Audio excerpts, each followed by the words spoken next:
Good morning and welcome to another edition of Hanging with the Chads. This is Chad Springer, and I got my greatest tag team partner ever, Chad Boudreaux, with me. Chad, how are you doing today on this lovely Sunday morning in Central Florida? I'm struggling today. I had prom last night. I'm struggling. Ooh, man, I thought my night was long, but I actually had a probably a better night than prom. I went out to support some of our athletes and some of our wonderful scholars. Shout out to Mr. Matthew Daly, our theater instructor, put on a phenomenal performance of Mean Girls. It's the first ever version of Mean Girls at the high school level in the district. Great kudos to them. I went up to one of the kids, one of the main stars. And I was like, "Hey, I didn't know you could sing." He'd start laughing. I was like, "Looks like you're going to do the national anthem for me." So that was a great thing to do. Great time for the kids. They did really good. They enjoyed it. You know, and hey, kudos to them, man. Sorry you're on the struggle bus this morning for prom. Uh, Ours isn't until May, so I'm not looking forward to that. So, without further ado, you know what we're about to do right now, ladies and gentlemen. We got some sports news for you for this week. We're going to start off with some F1 news in a few short moments. They're going to be kicking off from Bahrain. Oscar wins the pole. Teammate Lando's sixth, followed by Max. Lewis Hamilton's ninth, and then Yuki ends the top 10. Hey, what are you looking forward to today in Bahrain? Beautiful city, by the way. But what are you looking forward to in today's race? I'm seeing if Oscar can keep up the run that he had. I mean, the McLarens were dominant all throughout practice, pretty much throughout all three qualies yesterday. Yuki needed to get in that final quali, or I mean, Red Bull would do what Red Bull always does, and you're not performing. They're going to move you. They're not scared to do it. Max comes seventh. That was a little shock, but he's been having struggling all weekend with grip. The heat has been killing him right now, and the wind is throwing him off a little bit. So it's going to be interesting to see. And can Lando come back from that poor performance and quali? Like I said, he's been dominant with Oscar all weekend, and then he had a poor performance in qual 3 yesterday. So can they pull it off? Can they go 1-2 again? Can the Ferraris finally step up and do something? I know the two Mercedes got one spot penalty yesterday for leaving the pits too early. So will they recover from that? Yeah, there's a lot going on today with F1 to see who can do what and if somebody can run down the McLarens. Yeah, I was reading the McLaren pretty dang fast this week, and so we're gonna see how that goes in Bahrain again. I'm trying to familiarize myself with the F1. I'm used to making a bunch of left turns, with old NASCAR baby. But we'll see how it goes. I think I'm just gonna go ahead and tell you. I think Oscar's gonna win it. He's been dominating all weekend. I think he's gonna go, first flag to checker flag. I think he's gonna end up winning it. But we got to see what our boy Max can do. So hopefully he can get up in there and get some points for the old Red Bull team, man. So another big thing's going on today. I don't know if you know this or not, but it's the Masters. 97% of working Americans on Thursday and Friday did not have any quality of work that day. Right now, Masters is always a big event. Everybody wants that green jacket. Roy McIlroy, after the first 3 rounds, minus 12.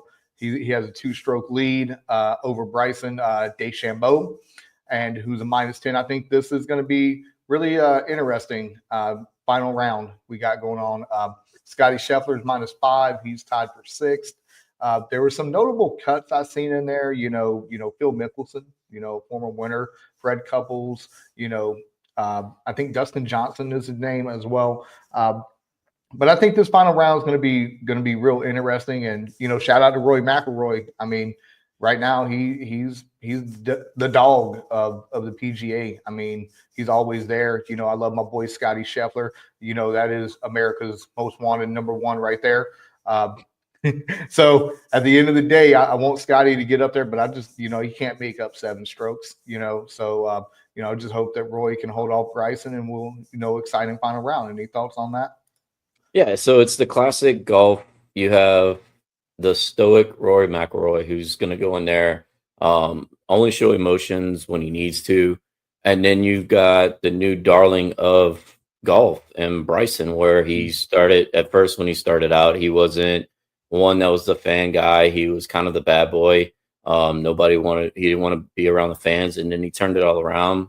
He started doing all the TikToks. And now, I mean, if you looked at yesterday, just them walking off the 18th green, it was two different things where Rory would just like, "Hey, hi fans, thanks, thank you," and then Bryson's running up the hill, shaking everybody's hands, clapping everybody, everybody's going nuts for him.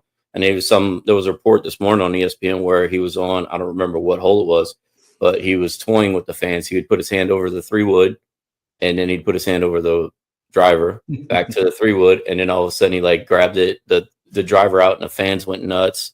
So yeah, it's going to be interesting to see if Bryson can use his strength to overpower Rory. I mean, Rory can hit the ball long too, but it just seems that it's one of those golf moments that we're going to remember for a long time if one of those two wins, and it could shape golf for the future because you got your stoic old school type of player in Rory, but then you got the fan crowd loving Bryson that's out there just hyping everybody up, coming from Live Golf, loving it that way.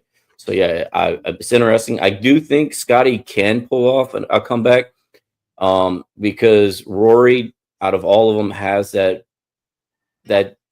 consistency where if he falters in one hole, it could ruin him for the next couple holes, especially going against Bryson and what happened to him last year with the Open. So it's going to be cool to see if they can both come out the gates firing, and then Scotty come back a little bit just to put a little pressure on him. So that's where I think it's going to be real interesting to see. Yeah, they're both teeing off around 2:20 today. I think it's going to be exciting. Again, I'm going to be sent back watching it like, 98% of America right now. But speaking of TikTok, ladies and gentlemen, I just got to let you know it was a great week on TikTok for Hanging with the Chads. I don't understand TikTok, but all I know, I want to thank the 32,600 people that viewed our video. I mean, I don't know if it's actual individual people viewing, but that's how many views we had. The 800 likes, the hundreds of comments, the shares, the bookmarks. Thank you so much for that. That one video was amazing. It was great. You people made it blow up. I appreciate that.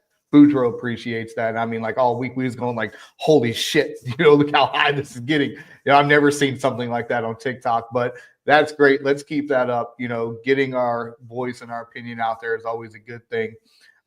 So Boudreaux, I just need to make sure you're okay. I got to do a buddy check-in after the reports this week with your Sainies over here. Derek Carr, he's at risk of not playing this year with the shoulder injury. How are y'all taking it down there in the Bayou? Yeah, man, I don't know, man. Like Derek Carr, I mean, it's 2 years in a row now where we're dealing with Carr and his injuries. I mean, Derek Carr is a great quarterback. Nothing against him, but I feel like we need more than just Derek Carr. I don't know what's going on with Mickey Loomis and the Saints organization right now. My brother actually said that Mickey Loomis sold his soul to the devil just so we can win the one Super Bowl, and then now the devil's just playing with us. But it just seems that if we go 3 steps back, we get 1 step forward, 3 steps back. We're bringing some homegrown talent back into the Saints organization, and then we get hit with this news. Reports are a lot of people are thinking we're going to go after Shador in the draft. Better have some draft capital. Yeah, we don't have money. I mean, we have no money right now, so it just depends on if Carr. I'm waiting to see what the real report's going to come out as. I think we're going to find out this week about that. Shout out Derek Carr. He does it the right way. His personal beliefs are upstanding.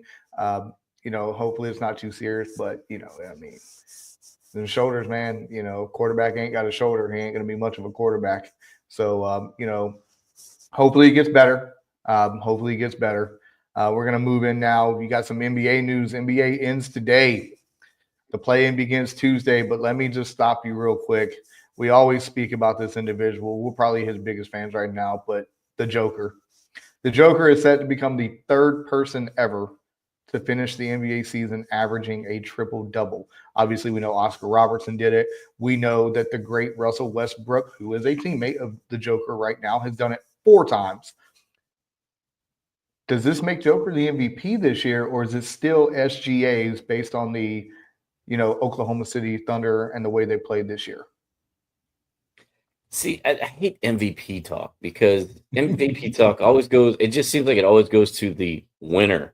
But I mean, who's the best player out there right now? Like, if he's not a part of what team, what are they doing? And that's where I feel like people need to actually look at MVP awards and understand what you're actually who's most valuable to their team.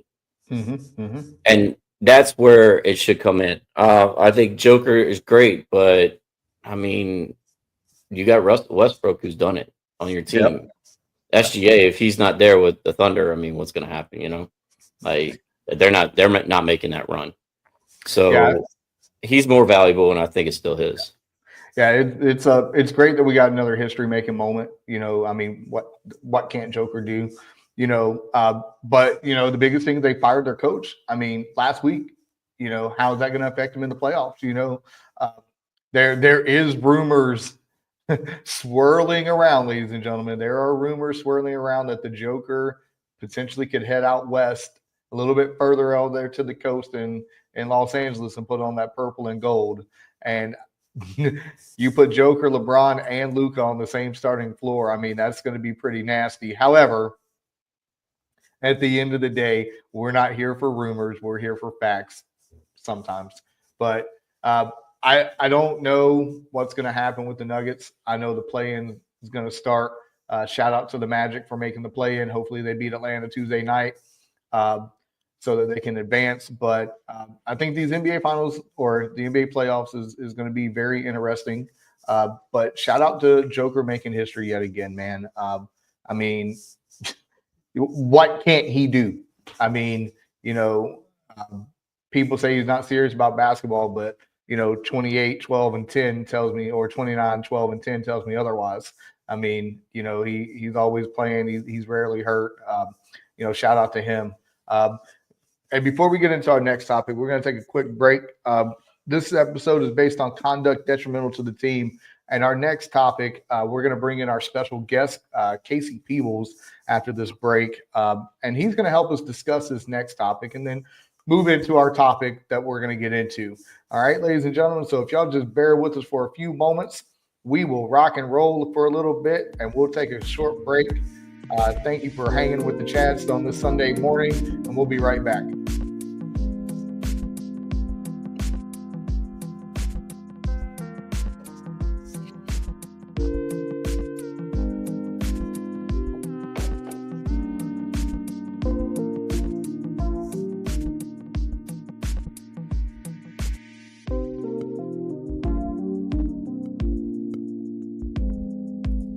And we are back, ladies and gentlemen. Thank you so much for joining us today.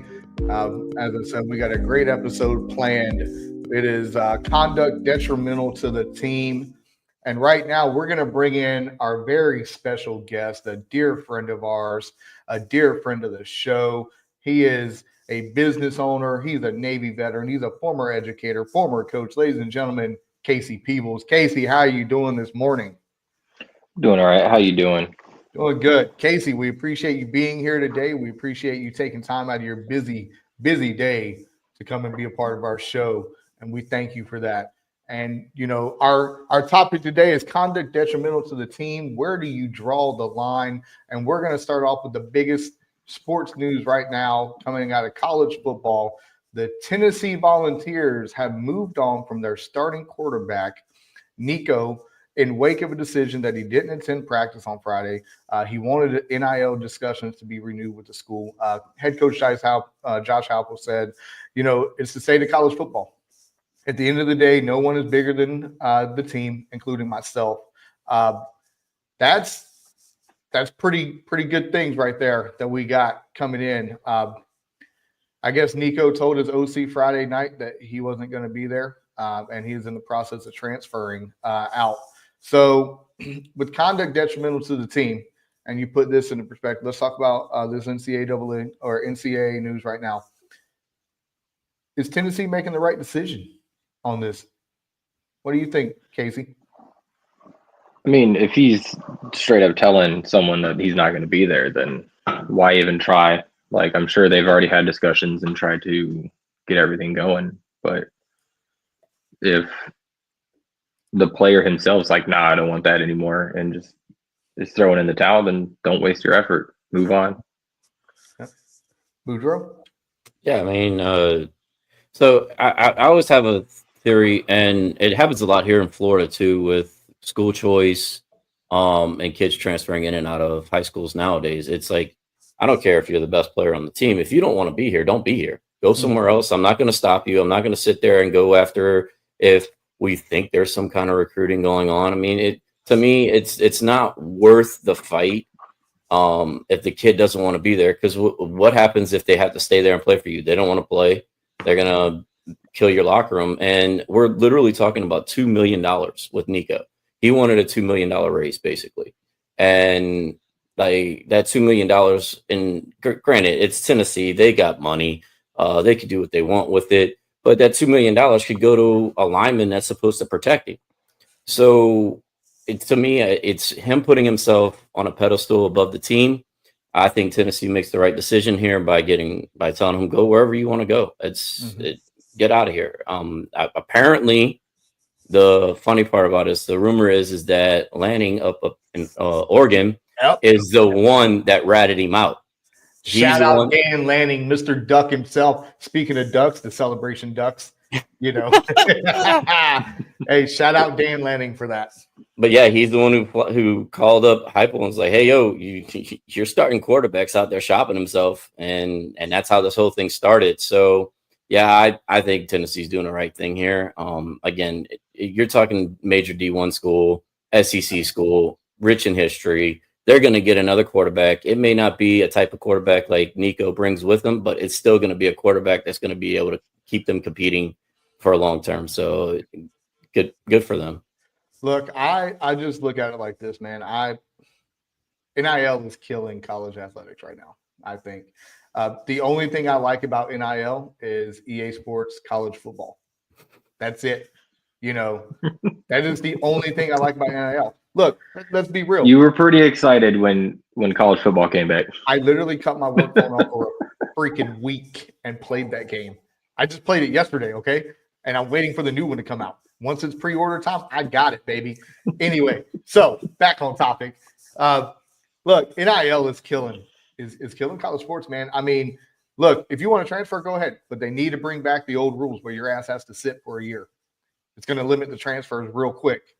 You know, if you're signing an NIL, you're signing a contract. You must honor that contract. You know, we as educators and coaches, we can't be like, oh, I don't want to be here, so I'm going to leave because you're not paying me enough. Guess what? We're stuck, you know. But NIL is killing it, man. They need to regulate that to where, hey, if you sign a contract, you're stuck with this team. Now, don't get it twisted. There was an issue at UNC last year. I think it was Tez Walker.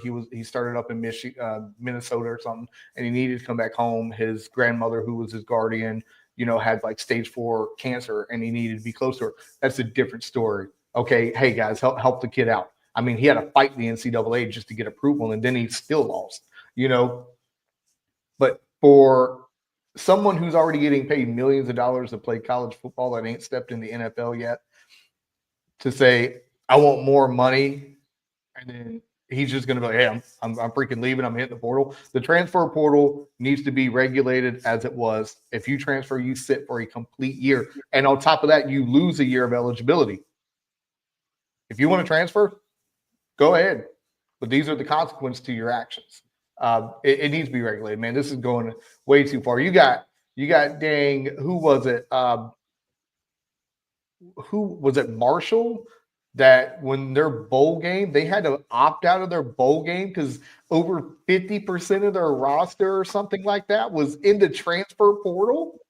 But see, for that one right there, like, and I agree somewhat to that, but I also there needs to be a stipulation because for Marshall's argument, their head coach left. Yeah. First, then their players were like, "Well, I don't want to play for anyone else but him." Yep. So that part of it, I can get behind a player actually having a little bit of power in there because if this coach is dedicated himself, or this coach supposedly dedicates himself to the athlete, and then the coach runs off the greener pastures, then the athlete should be able to run off the greener pastures because they went there for that coach. Like it can't just be a deadline. Like it has to be one. No, there's got to be some give and take because again, the schools are making millions and millions of dollars on these athletes. So there needs to be something there where the kid put his trust in this coach. Coach says he's going somewhere else. The athlete needs to be able to shop himself because he wants to play for someone else. I mean, I get that part of it, but yeah, I agree too, though, that if you're just transferring just to transfer, there should be some kind of regulation in there where you can't, like the whole thing where what they were doing for it was basketball. They were transferring before the season ended. Like you can't do that, or you transfer him before your team plays in that bowl game. That's another thing you can't do either. So like it is. There's got to be some kind of give and take in here. I think one of the things with the whole Marshall thing with those kids were that because it was during the winter holiday, they had to be enrolled at their next school by January 5th or 6th or whatever, so that they can be eligible to participate. I mean, I get it, but I mean, I for me, it's just commitment. I wish Nico nothing but the best moving forward. However, kudos to Mr. Lanning if he was the one that told him what was up. Kudos to him for that. And how that's segueing into our topic: conduct detrimental to the team. How is that going to resonate inside of a locker room? Things of that nature. Coach Casey Peabbles is here with us. He's a Navy veteran. He is a former educator and coach. Boudreaux, he is a Marine Corps veteran. He is an athletic director and a coach. I myself is a Marine Corps veteran, athletic director and coach. We're going to be speaking on all three levels of this topic, whether it be the military, whether it be coaching, whether it be the administrative side of coaching. And basically, Coach Peebles, if you want to share with the world a little bit about your background, your coaching and leadership experience, go ahead. Feel free to share with the world and introduce yourself, ladies. Okay. So I was in the Navy for 8 years. I was a supervisor for most of that time, and I led quite a few people. Yep. And when I got out, I went to school, ended up becoming an educator, and quickly became a coach, mostly because of Chad Springer here, Coach Springer. Wouldn't leave me alone about it, but hey, it is what it is. You're one of the best assistant ADs I ever had. It was a good time. I enjoyed it. I coached for 2 years at the high school level, and I was formerly a command fitness leader, so I coached a lot of people doing fitness and also a personal trainer as well while I was in the Navy. So, hey, he's a kick-ass guy in the weight room for real. I do what I can. It's not that bad. You and Janko combined, that's pretty good. Pretty good. Janko's pretty strong. He's a big boy. He's strong. He's big and shout out Janko Barrett, by the way. So, all right. So both of you, if you want to take a moment,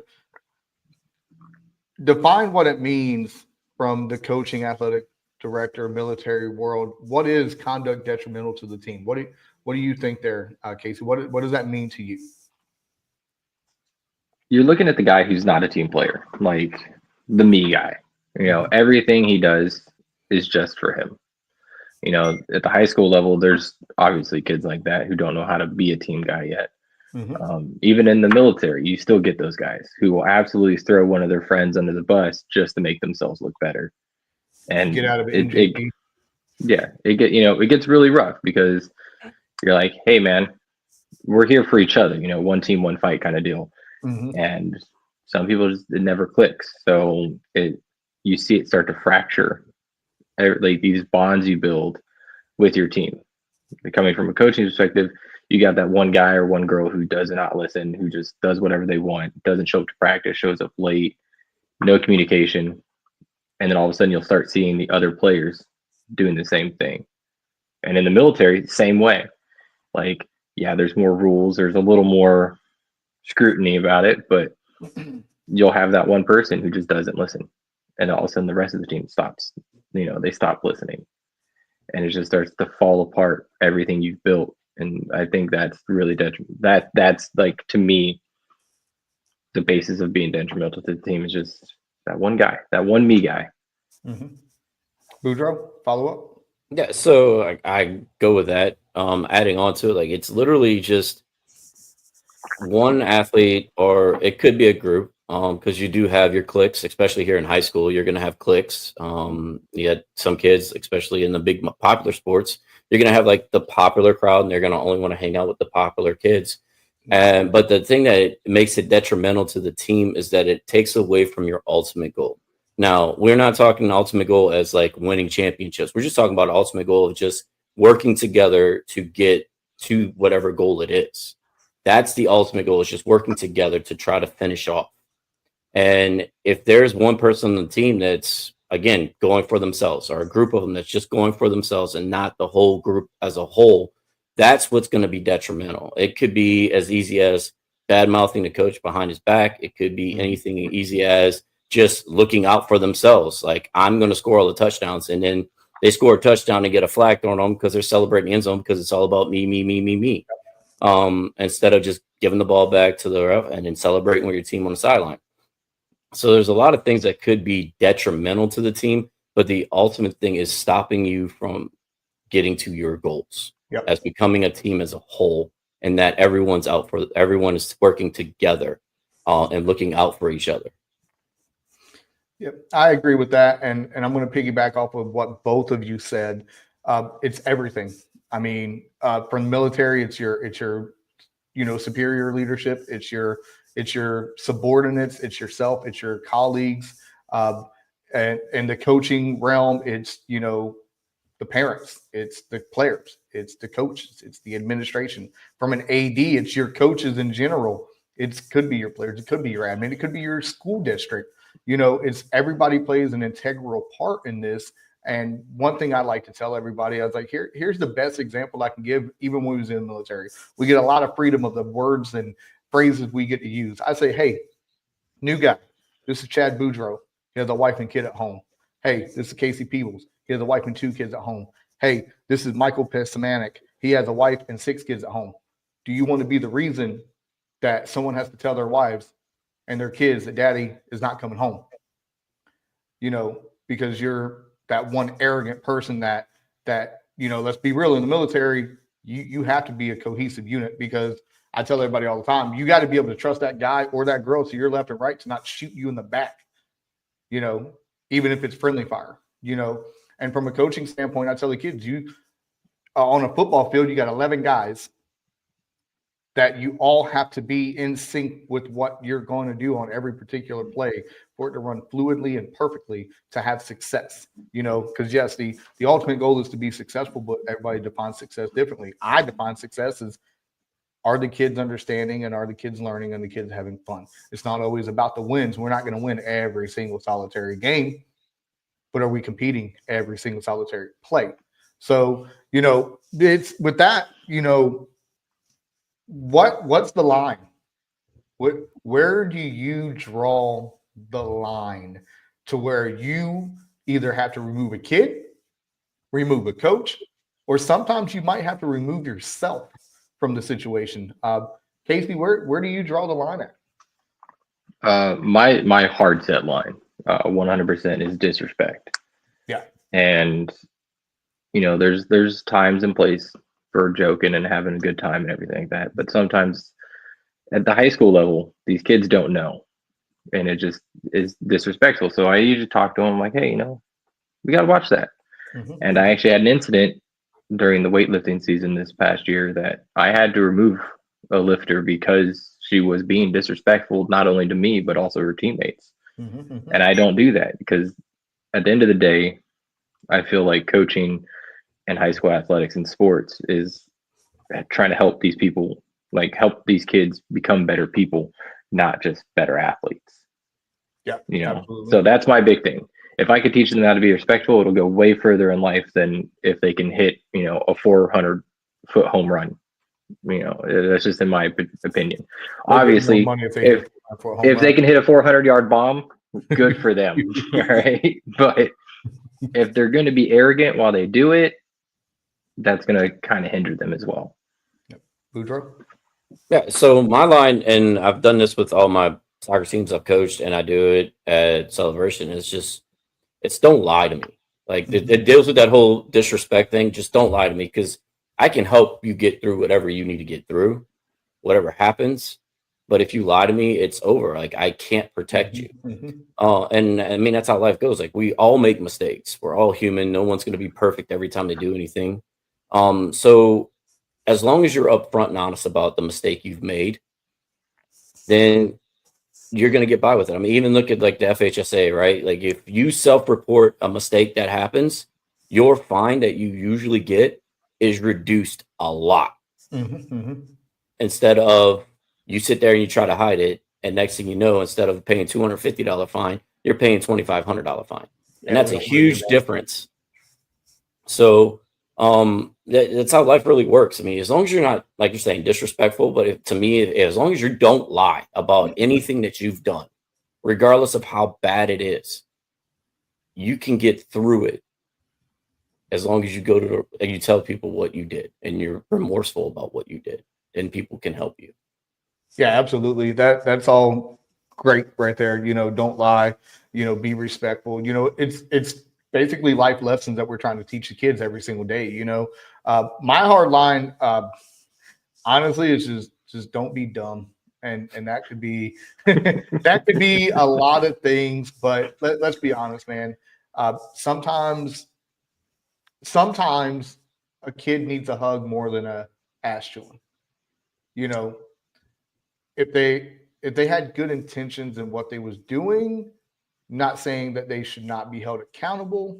However, you know, if Johnny is a 4.0 student and he just made a drastic mistake, whether it's saying something in practice he shouldn't have said or getting thrown out of a game or something like that, yeah, I'm going to go to bat for him.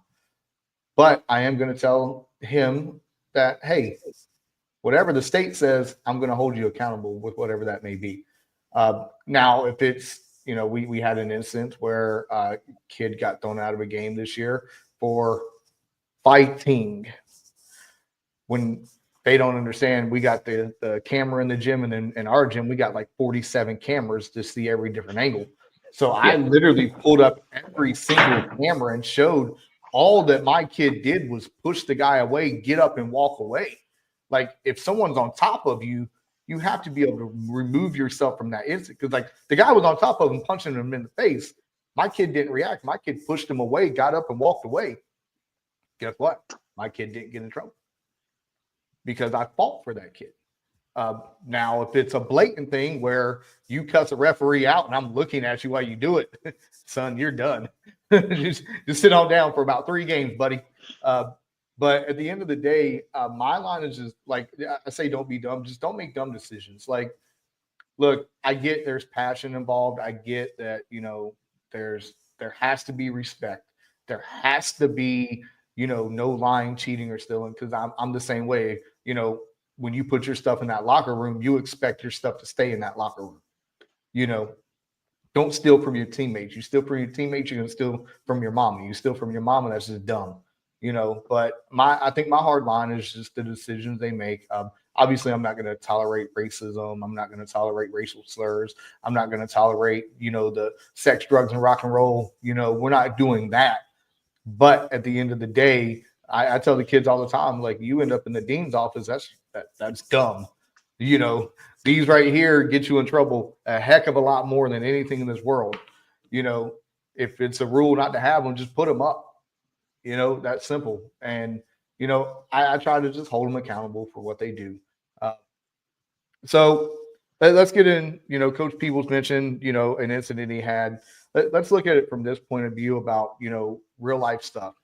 I always conduct detrimental to the team. You hear about it all the time. OBJ, when he was in Cleveland, what happened? He got released by the Browns because of what? Because his dad started going on Twitter and saying XYZ about one Baker Mayfield. Uh, you know, we as athletic directors and as coaches, how do we handle the parents? Like, because I am one that will tell a kid, hey, your parents directly reflect you, and you reflect them. If your parents are cussing me out and they don't want to have a conversation with me, guess what? Athletics is a privilege. Bye. So I'll let Boudreaux start off with this one. How do you handle, when the parents are getting involved? So I come at it from a different angle. I agree that the kids are a reflection of the parents, but I don't necessarily agree that the parents are a reflection of the kid. I'm not going to hold a kid responsible for what the parent is doing. The parent's the adult; they're supposed to control it, and a kid can't control the parent. So I look at it from a different angle. Now, I've had parents come at me after games. I've had a couple, I think it was last year or 2 years ago, where my principal had to step in because he was just riding me at the end of the game, and I was just like, I just, yep, okay, cool, yep, and then he started like really going negative and personal at me. So then my principal stepped in. He's like, we're not going to have you talk to my coach that way. Yeah. As an AD, we've got to keep the door open for parents. You have to have a conversation with parents. Now, where I draw the line is if they start going personal at the coach. Like if you want to talk about, like, first thing I tell parents, because we have to go to every parent meeting there is for every sport. I tell them right away, I was like, I'm not going to entertain any questions about playing time. That's a coach's decision. That's the coach and the player. That's not even a parent, coach, player. That's a coach and a player conversation. And I can go back from my first couple of years of coaching. I had a goalkeeper who started his freshman year. By the time he was a junior, he was no longer playing. He was on the bench. And mom was coming at me, and finally I had enough of it. And I told her flat out, I was like, look, ask your son, what's he doing in practice? And what his son was doing was he was laying down on the field. He wasn't even practicing. I was like, that's why he's not playing. Like, at least it was turf. Yeah. No, it was grass then. It was still grass then. We didn't have turf yet. So I was like, so that's why he's not. And so she's like, he'll never happen again. And I think the way to deal with parents is you just be honest and open with them right from the start. You set the expectation. Again, you're going to have your one or two parents that think they can run their mouth, and they will. And some of them do have the right, because we're human. We make mistakes. But if you're open, honest, and keep that expectation from the beginning on what you expect from a parent, then it does make those conversations a lot easier. It doesn't mean that the conversations don't happen, because they will happen. They will always happen, because they're looking out for their kids. I had one parent this year. It was for lacrosse, and she had every right to come talk to me and wonder what happened, why her kid was thrown off the team. And I told her flat out, I was like, if it was happened to my daughter, I would be in this office doing the same exact thing you're doing, because you have every right to defend your kid. But your kid was wrong, and we had to deal with it. And that's how we dealt with it. So yeah, that's how I deal with parents, just open, honest, and put those expectations right at the beginning, and it makes it a lot easier. Yeah, I don't mind talking to the parents. Like I tell parents all the time when I see them at games, like there's a time and place. If they want to talk to me while I'm on duty or something, I'll keep it brief. But if they want something, hey, here's my business card. Send me an email. Let's set up a time where we can actually have a discussion. It happens all the time. I don't mind parents emailing me or even calling me. But at the end of the day, when they cross that line, my line with parents is playing time. Obviously, I can't tell a coach who to play on their team, and when they start speaking about other athletes, I'm like, hey, unfortunately, legally, I can't talk about another athlete, another student to you. So if you want to speak about your child, I can do that. But I would rather not do it at a game. I've got cussed out by parents at games before. I got cussed out by parents before at a certain school in front of the principal, and we literally had the parents escorted out of the stadium. And it is what it is. But my line with parents is when you start attacking other people, just like it is with you. But when that also triggers what's going to happen when Johnny's mom starts talking about Billy, and then Billy is going to react to Johnny.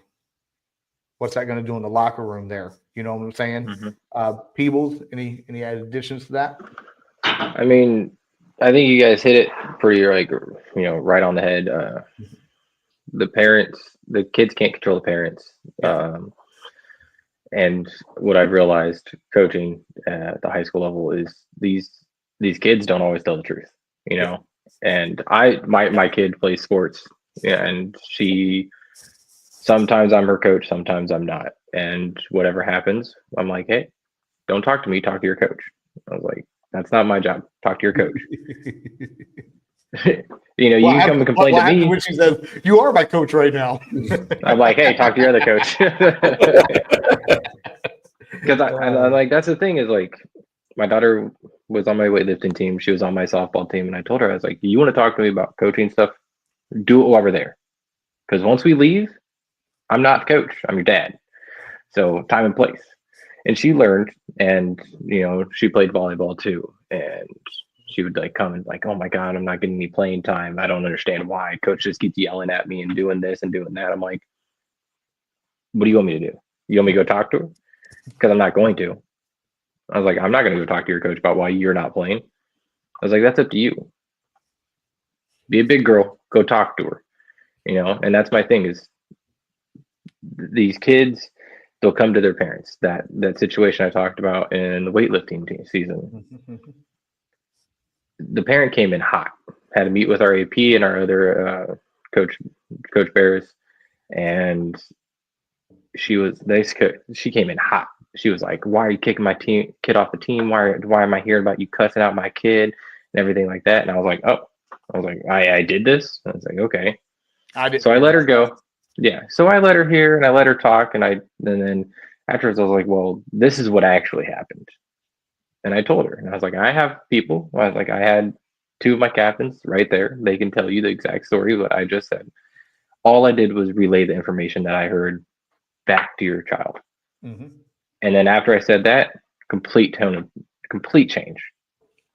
I had an incident during softball where I had to relieve my pitcher and put in a different girl to pitch. And the mom lost it. And she tried to walk on the field. And I said, you can't do that. I met her at the gate and I was like, you can't come here. I was like, I already talked to your daughter if she was ready. And she said she could do it. She warmed up earlier. That's all I can do. Hey, I was and just giving you a heads up, I don't think parents are authorized to go on Liberty's fields at all after a certain incident that happened 2 years ago with an umpire and a parent. Just saying, for future references, people. Yeah. I will name drop the school for this one just to let y'all know who I'm referring to. You can look it up. It's all over the news. Anyway, continue, Casey. Yeah. So I ended up having that. But the best way I found out is kind of Coach Boudreau said is be cordial. Keep it calm and keep it moving. If you stay calm, they're going to they'll be up here. But if you're down here, all of a sudden you see it. They kind of just, all of a sudden now they're matching energy. And to be honest with you, I think sometimes parents just want to be heard. Yeah. They're not even mad. They just want to voice their opinion and they just want to be heard. And that's fine. I'm cool with that. And I try to explain to them time and place, but if they want to talk about it right there, hey, just keep it brief, pretty quick. Yes, ma'am, I understand. Yes, sir, I understand. I understand. If I was in your shoes, I'd feel the same way. I use a lot of I understand statements right there. Mm-hmm. I understand. In Casey, you've seen it. You've seen it plenty of times with me. It's most of the time parents just want to be heard. And when they get to that point where they want to have a meeting and you're sitting in a meeting, I sat in a meeting this year with a parent and her sister and an athlete and a coach. And I looked at the parent and I was like, why is the sister in here? The aunt of the athlete. I was like, oh, she's a coach too. I was like, not for me. I can't legally talk to her. I need her to leave. But she speaks. I was like, I don't care. If you have an issue, It's the parent, the athlete, coach. And it was a bunch of crap about, whatever, this, that, and the third. They don't like how practices are ran. I'm like, hey, look, you got from 2:30 till 6. Figure it out, But most of the time, parents just want to be heard. And as long as they're cool about it, we have our parents on our campus who they love to have their voices heard. That's fine. They can send emails all they want. They can say hello all they want. Great, awesome. I know how to deal with them. But when we get to the point to where what the parents are saying boils over into the locker room, how are we going to address that? And we're going to talk about that after we take a quick break. We appreciate all of you hanging out with us this morning, and we'll be right back in a moment.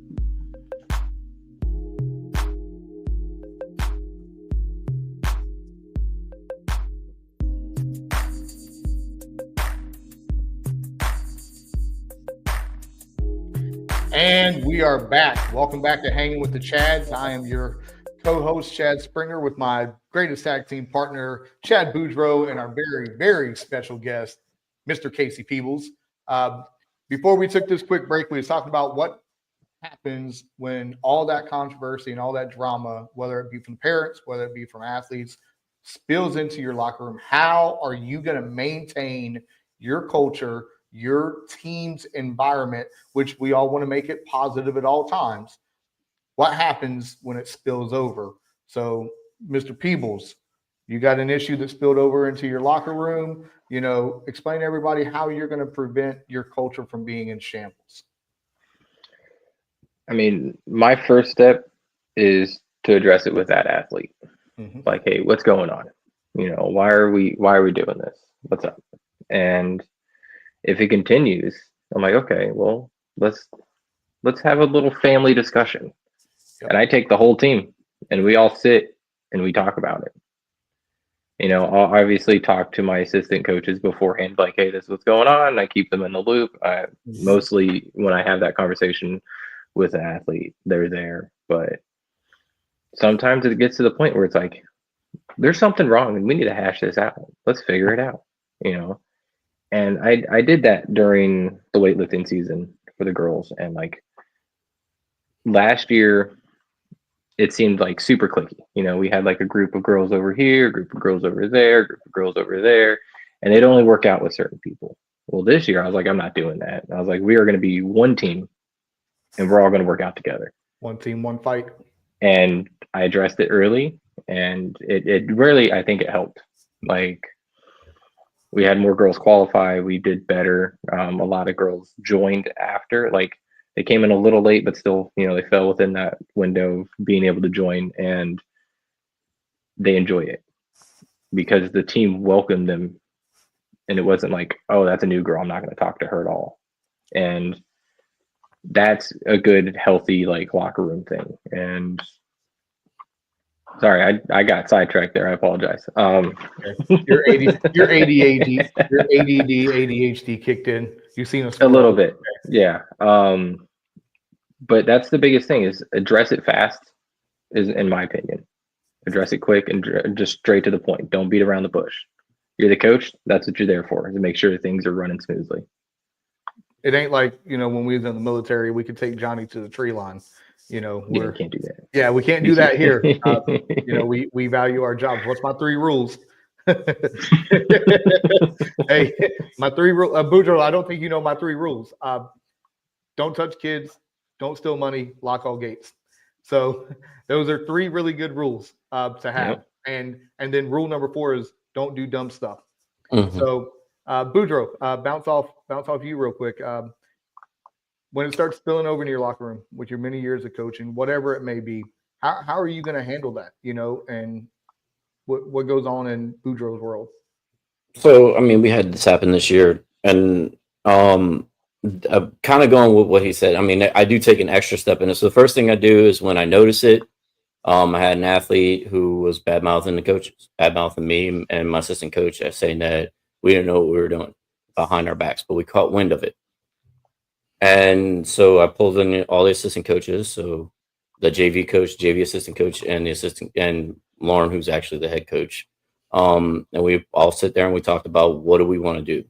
So then we pull the kid in, we have the conversation, all four of us with them. And we were like, hey, what's going on? Why are you saying this about us? Blah, blah, blah. And then kid gives their answer and we let it go. We thought it was over with. Well, then it continues on. So we call in the captains first. And one of the kids was the captain. So we kept him out, but we called in the other one. And we're like, hey, this is what's going on. What do you want us to do about it? And then we talked to the team because we suspended the kid for a couple games. We talked to the team about it. And the team was just like, let's see what happens. So we bring the kid back in. Kid continues. And then I had a one-on-one conversation just by chance with the kid. And the kid basically, I said, well, he was upset because of the way we lost last year. And said that because we lost, he's not going to listen to the way we do things. I said, so what's going to happen the next time we lose? He's like, well, I'm going to fight. And I said, okay. So then I called all the coaches and told them that. And then we all called the kid in and we kicked him off the team. Yep. So, yeah, if it spills over the locker room, whether it's something like it's two kids against each other, if it's, I mean, we've handled two kids against each other and it worked out well. We had a tire one time and I gave them each like a welder's glove, told them to grab on the end of the tire and tug of war. And actually that's where we came up with one of our captains that year. And it was one of our best captains we've ever had.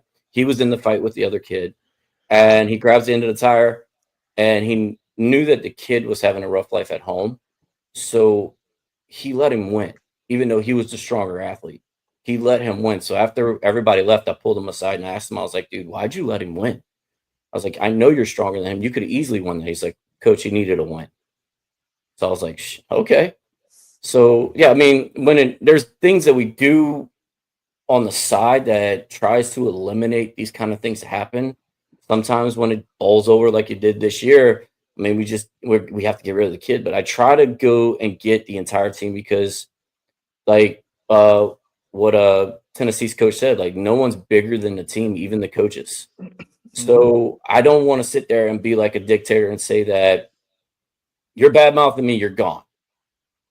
It's got to be where the whole team buys in, because if they don't, then it's going to, even with you kicking that bad egg off the team, it still fractures because he was still friends with a lot of those kids. And they're going to be upset with you because they don't get to play with their friend. But if they get the whole picture and they see everything that happens and have that little bit of authority to be able to make that decision, then it helps out longer on and keeps that whole brotherhood, family, team together. Yeah, I agree with that. And you touched on the next topic real quick a little bit. So I'm going to pass it over to Casey. At what point do you just say I'm done and just send the kid packing? At what point for their conduct, because again, athletics is a privilege. They don't have to be there. And to be honest with you, there's no rhyme or reason that they have to be out there. However, when you remove a team, you know what's next. Mommy and daddy are contacting somebody. They're calling the AD. They're calling the principal. They're calling the damn superintendent. They're calling every school board member. They're calling Channel 9, Channel 2, Channel 6, all of them. At what point do you say, hey, son, you're done. We can't have this anymore.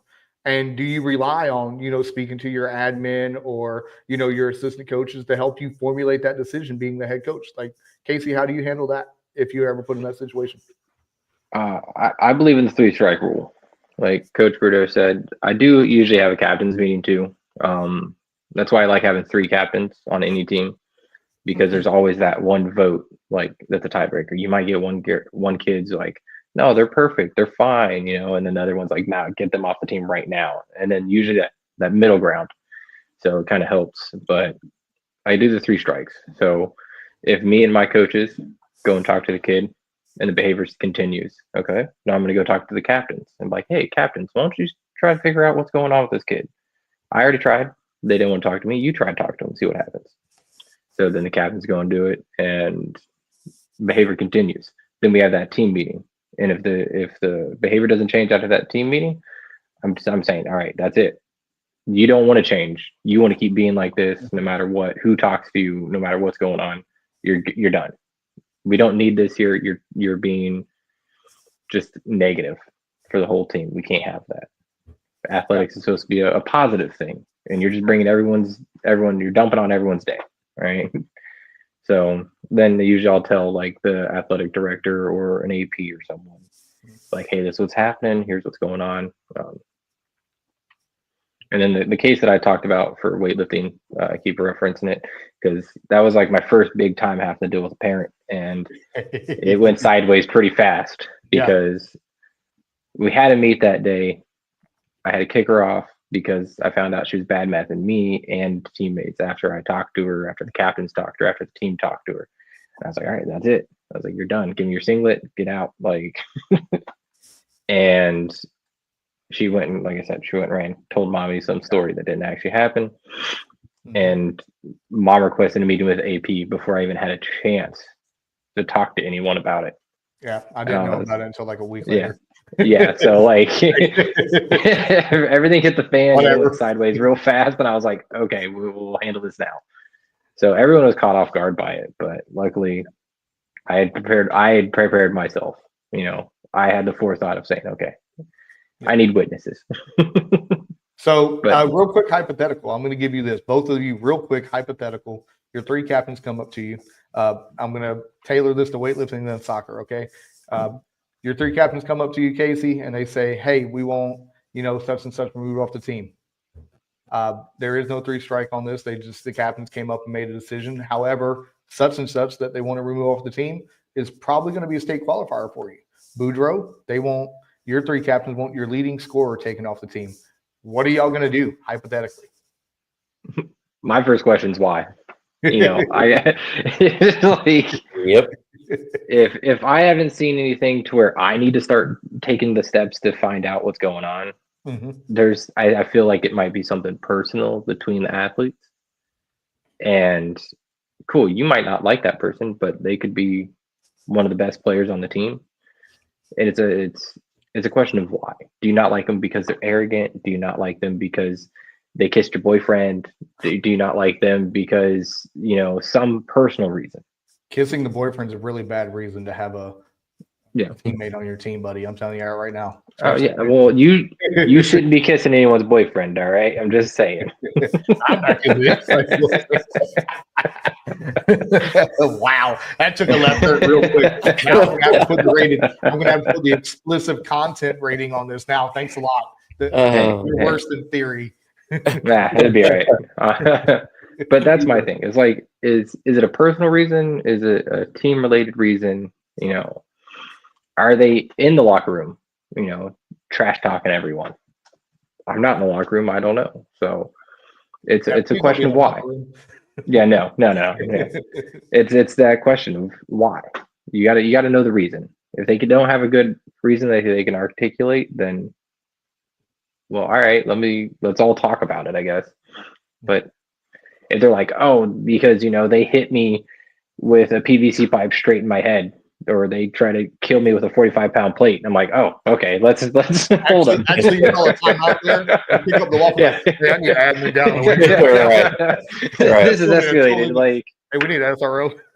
Yeah, but if it's just like, oh, well, I saw them whispering to my boyfriend, that has nothing to do with the team. Right. Could have been talking about your birthday surprise. Yeah, they could be trying to plan something for you.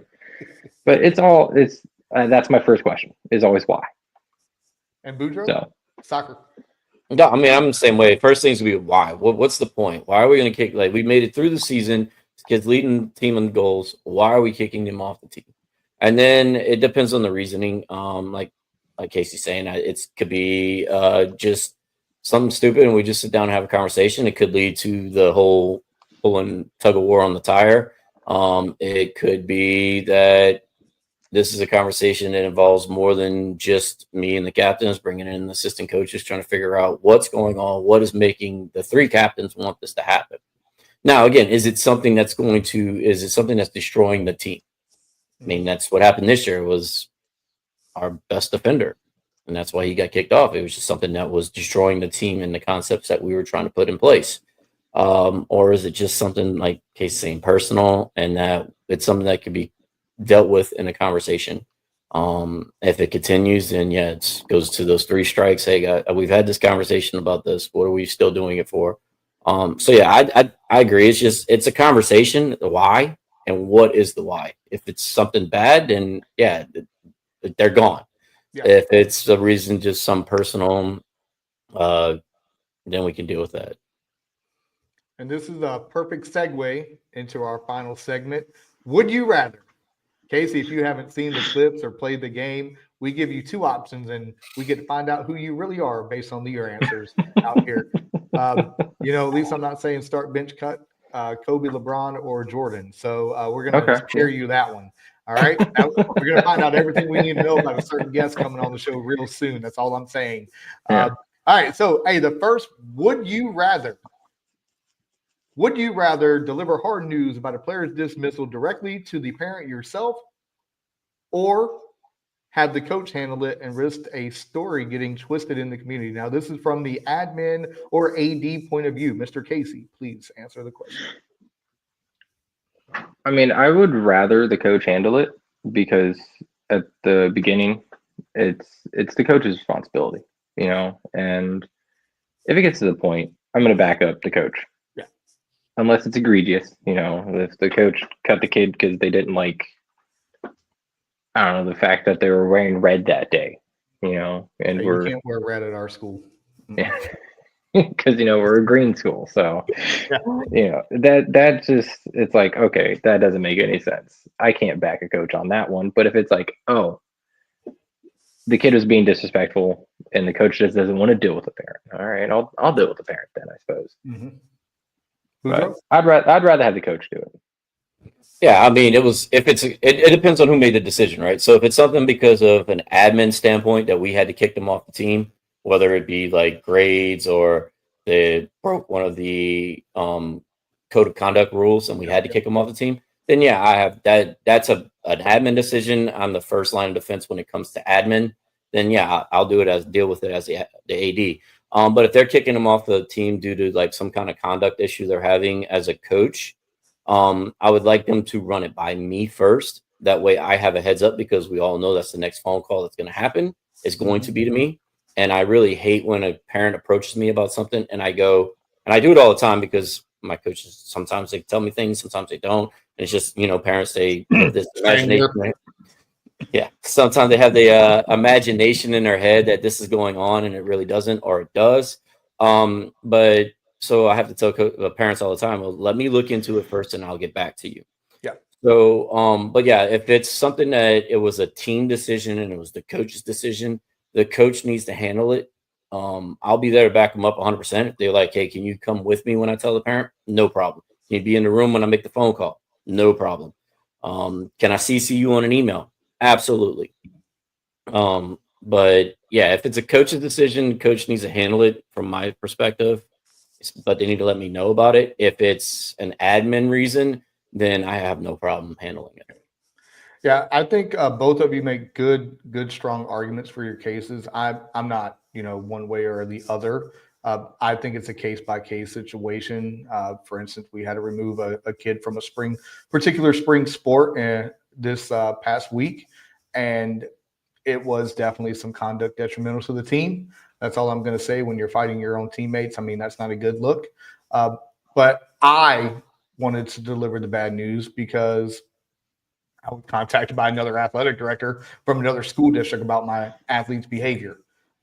So I would rather me be the bad guy because I can take the brunt of the damage instead of a coach being the bad guy and then it's spilling over. Like I tell people all the time, if you have a good enough reason, then yes, I'm going to support you 100%. I don't think there's many instances that I haven't supported my coaches as long as it was legal, moral, and ethical. But I would rather be the one to deliver the news simply because it kind of protects my coaches. Because if I hey, y'all got a call from athletic director in the school district said you was cussing out an umpire, guess what? No AD is going to call me just to randomly call me about my kid. You know what I'm saying? So no umpires are going to randomly throw my kid out of the game unless it's for something egregious, like when we had a kid suspended in basketball this year for cussing out a referee. I know the referee personally. I told the parents, I was like, ma'am, I play golf with this guy. he's not just going to throw my kid out unless they do something.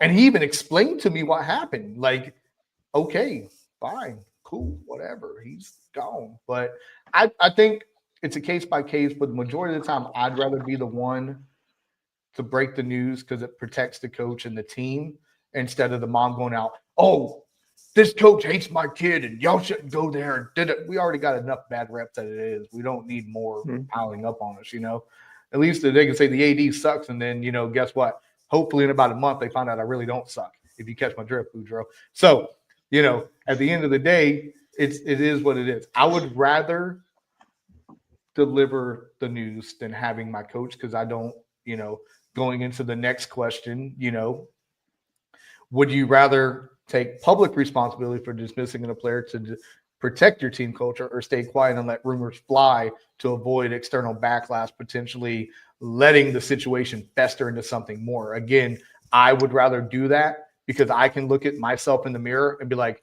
I'm not going to lose any sleep at night because of this. However, my coach might be getting emails until 2:00 in the morning or remind messages, which is the proper form of communication, or all that. So at the end of the day, would you rather take public responsibility or keep it private? Now, obviously, I'm not going to sit here and call positively Osceola and be like, hey, I kicked Johnny off the team today. Yeah, buddy. No, we're not doing that. But, I will tell the team publicly, but I'm not going to go out there and tell the whole damn world that I kicked the kid off the team because, that's a little, could be confidentiality, could be maybe, I don't know. But I'm going to tell the team publicly, bring him to the meeting. Hey, I kicked Johnny off the team. It was my decision. It had nothing to do with the coaches. Again, I'm protecting the culture that way by taking the blame from the coaches. Like, it was my decision. This is what happened. Cool. Handle it. What would you do, Boudreaux? So I would, as the coach, I'd take responsibility. I mean, I've been on both sides of that situation, though, where we didn't say anything and kid was gone and it festered. And then, like I said, it blew up. And then we had to have a conversation with the team and then individuals on the team who were friends with the kid. And so, yeah, like it's better to take responsibility right away. Tell the team exactly what happens. You don't have to go into detail on everything that went down, but you need to let them know why. So if you're from the AD standpoint, you're the one that's trying to protect the coach. Good on you. As the coach, I've done it. I've rarely had to kick kids off the team, but when I had to kick kids off the team, it's better to just tell the kids, hey, this is what happened. This is why he's gone. We're moving on. Peebles? No, I agree with that. And when I feel like I'm having a team meeting, I still feel like that's private. It's once it gets out to the school, that's when it's now public, or Facebook or Instagram or wherever they decide to post, depending on how old the parent is. Is like Morse code. I'd rather hand that internally. If you got to kick a kid off, you tell the team, hey, like Coach Boudreaux said, like you tell them this is what happened, right? You just give them a gloss over, and then you're like, hey, we're gonna keep it chugging. We're gonna keep moving. We got other things coming down the pipe. We're gonna keep focused on those things, right? So I completely agree. It's just you handle it and then you move on. And you don't want to let it fester, because if it festers, all of a sudden now you're meeting with your your principal over athletics, and you got to answer a whole bunch of other questions, and you don't want to do that. Or you get an email from the superintendent like, hey, what's going on here? You're like, I've had both of them. Yep. All I'm saying. I've had those. I've had both of those in the past month. That's all I'm saying. Luckily, the ducks were in a row, and Coach Turner come out looking crystal clear.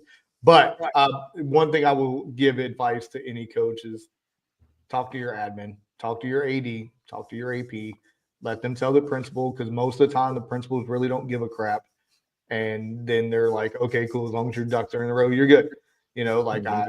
When we had to dismiss a certain athlete from a certain sport in the certain spring season, we told our AP, hey, this is what's coming down. This is why we're doing it. She was actually in the meeting with us. It is what it is. I mean, but whenever I actually the best advice that I can give anybody is make sure you have someone in that meeting that is not a kid, that is a grown adult, that has some type of leadership in your school to where their words have weight. Always CYA on that one. All right. Yep. So let's get ready for the next question. All right, here we go. Yeah. Would you rather run a program known for a zero tolerance on misconduct, even if it costs you wins, or one that quietly bends the rules to stay competitive, risking long-term integrity for the short-term success? And I'm gonna let you start with this one, Casey. Oh, I do zero tolerance. Boom. I would rather 100% lose every single game, but develop great people than win every game and just have a bunch of terrible people for my athletes. That's how I feel about it. Zero tolerance. That's all we're doing as coaches, man. We are molding the next generation of men and women. If we have to sit here and bend the rules, what is that going to tell them in life?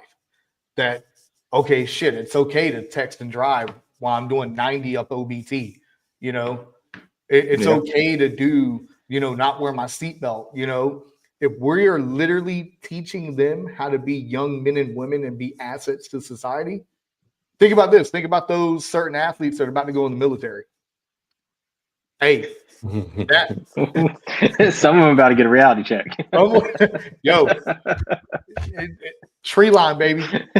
Hey, listen to all you young kids out there. If you go in the military and you're sergeant, you're corporal, you're petty officer, second class, you're tech sergeant, whatever the Army calls them. If they say, let's go to the tree line and they start unbuttoning their blouse, yo, just get ready, son. You're about to be in a rude awakening. It's game time. Look, and so like the kids know me, you know, I joke around with the kids all the time, but when do I get serious? The kids know when I get serious, my sunglasses come off. And then they're, yeah, hold up. Wait, Casey, you seen it. Take them sunglasses off. The kids get, oh, okay, never mind. My bad, coach. But I would rather have zero tolerance because at least they will learn. You know, because even when you lose, you learn. You either win or you learn. Don't break the rules, because if you break the rules, it's going to come back to bite you. Hey, don't have those illegal practices. Don't go have those illegal games with amateur athletic union referees. Oh, come on now. It's not that bad. Don't do that.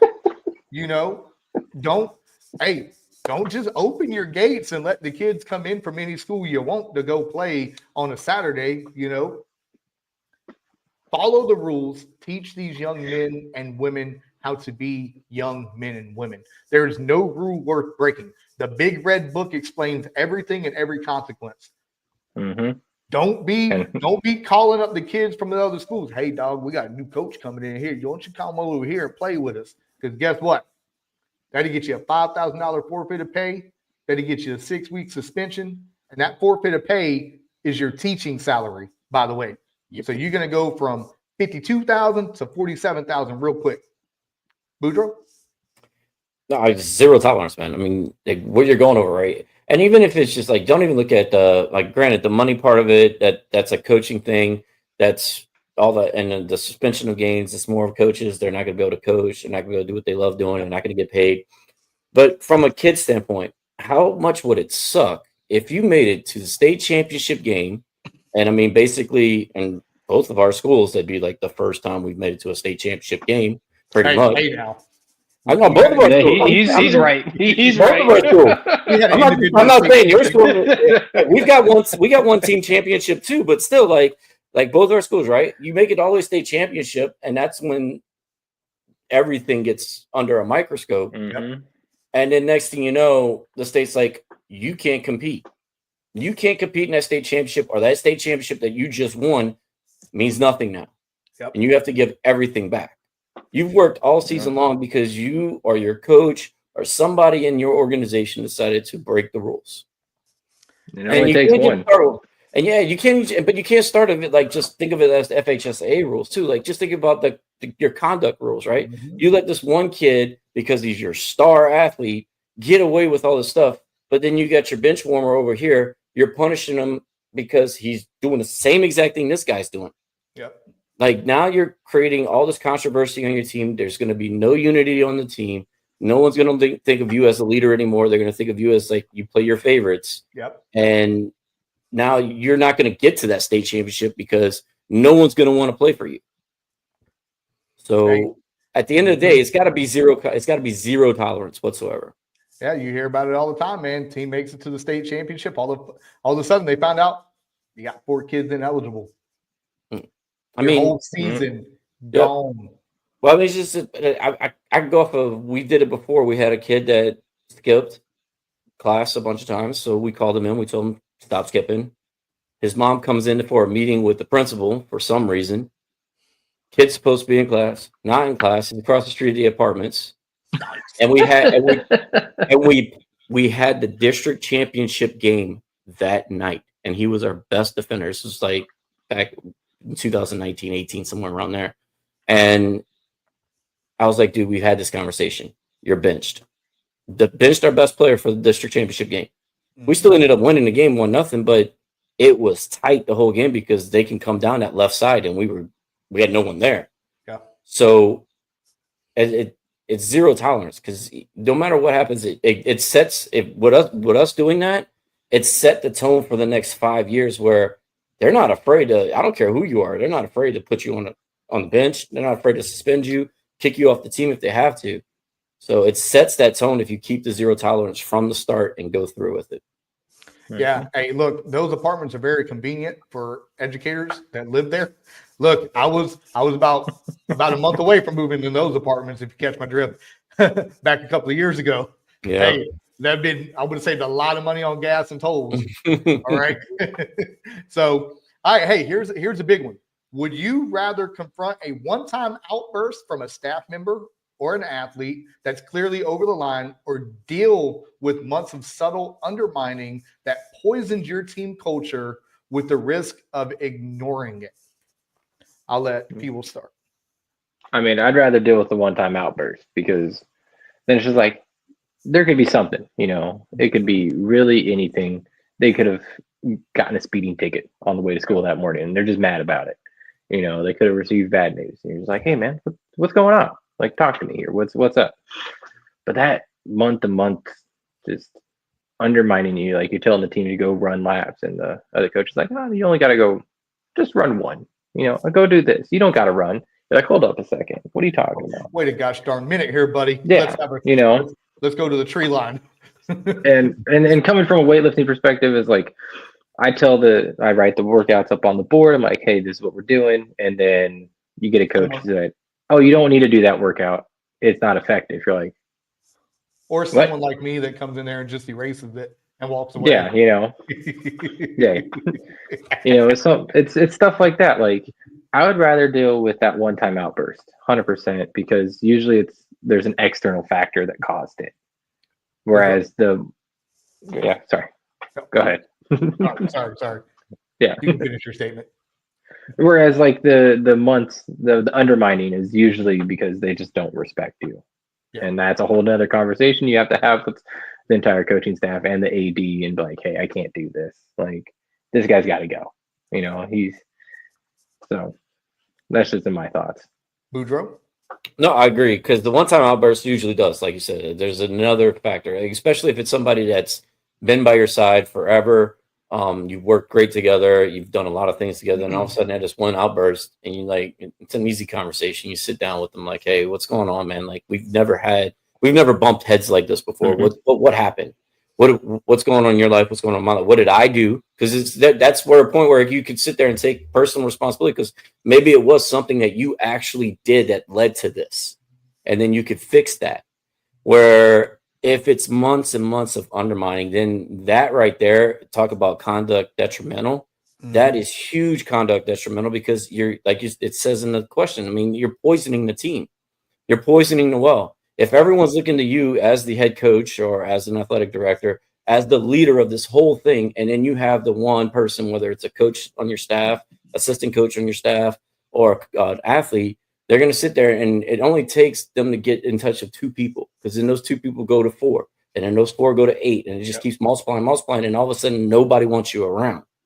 And then you got to sit down and figure out where it came from, who started it, how did it start, what's their problem, and then get rid of them, because you're going to have to. There's no way it gets that far into it that you can't get rid of them. Where the other part, if it's just a one-time deal, again, I think personally, you probably did something to lead to that, but it could be something else going on at home that you're like, hey man, what's going on at home? Did you get enough sleep last night? Did like you got food on your table? Because a lot of times, especially with both of our schools, like we have those athletes that don't even have food at their table.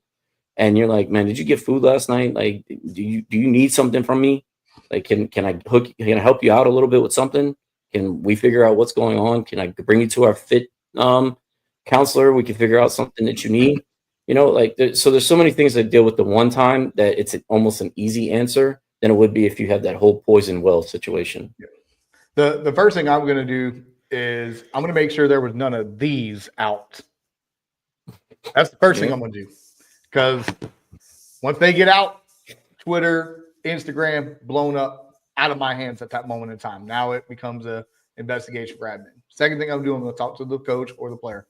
Look, if it's a coach and he's saying something off the wall to a kid like you're an effing POS, hey, look, man, we got a code of conduct for civility. We can't talk to people like that. Because once mama finds out about that, that's what I'm going to go ahead and eliminate that right then and there. We have to, as coaches, we play our feelings a little bit, but Coach Peebles can attest to what I'm about to say. I'm emotional behind closed doors to the people I need to be emotional around, so I don't go out in public and be emotional around the people who I don't need to be emotional around. Right? Yeah. So there's many times we walked in that big old office and I've had some conversations and threw stuff and then walked out with a different tone in my voice. If it's a kid interacting with another kid, hey, coaches have got fired for kids fighting in the locker room and not reporting. What are we? We are mandatory first reporters. CYA, brother. Look, if it's a coach and a kid, what's my number one rule? Don't touch kids. You can't come back from that, It's that simple. Like, don't put yourself in that situation. You have to understand a kid is a kid. You have to understand yourself as a kid. Now, obviously, I have to investigate what happened. I have to look at it, but I'm dealing with it right then and there. I'm not hiding anything. You know why? Because I'm not the one getting fired for your mess up. Exactly. You know what I'm saying? So we're going to look into it and we're going to investigate and we're going to come up with a conscious decision. If the coach is at fault, the coach will be handled. If the kid's at fault, the kid will be handled. Now, contrary, even if it's back and forth with both, there's going to be some repercussion for the adult too, only because you're an adult. Yeah. You're supposed to be able to handle the situation like an adult. Yeah. We're not going to be sitting here N-word MF this to the kids because that's not what we do.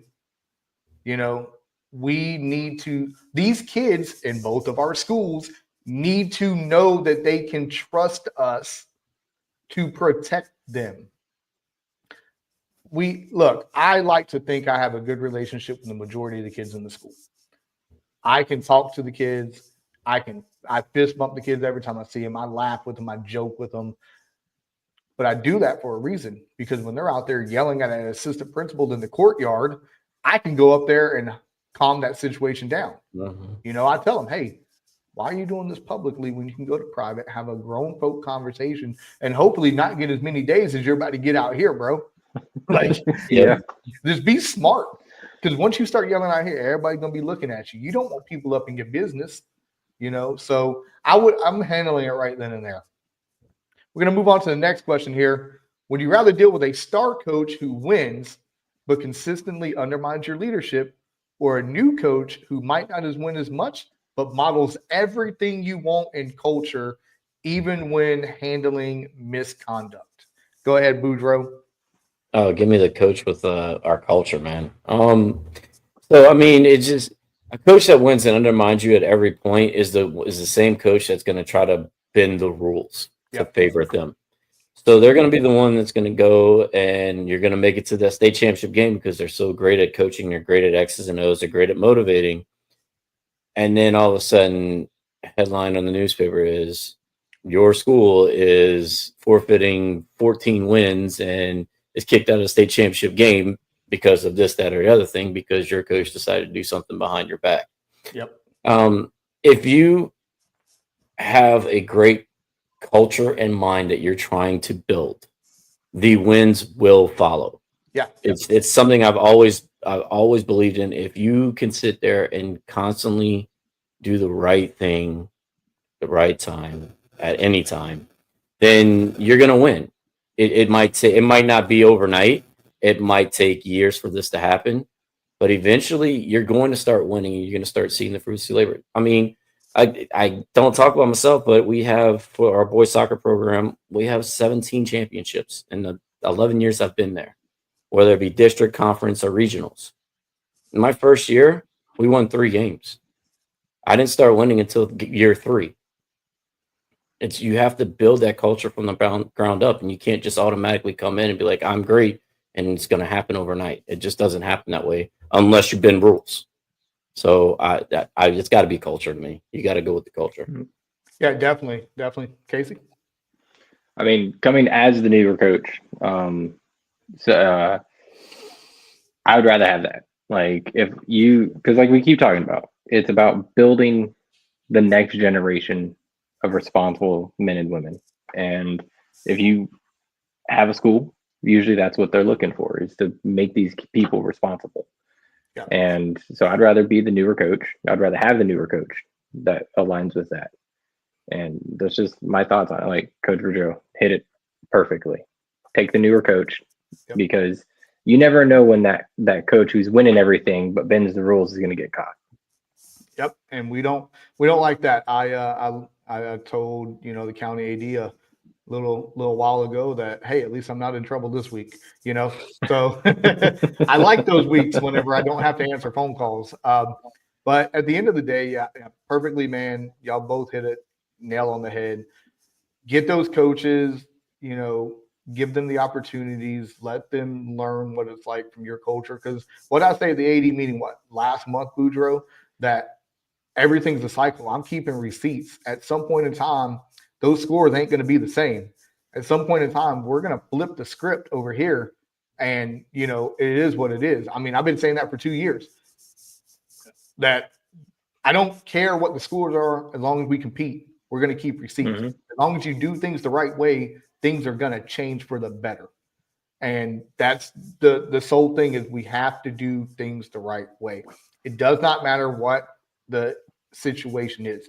As long as you follow the guidelines, follow the procedures, and do things the right way, you're going to be just fine. I mean, how can I justify getting rid of someone who might only win 5 or 6 games a year? However, they're competitive and they follow the rules, Now, if they want to leave on their own, that's a them thing.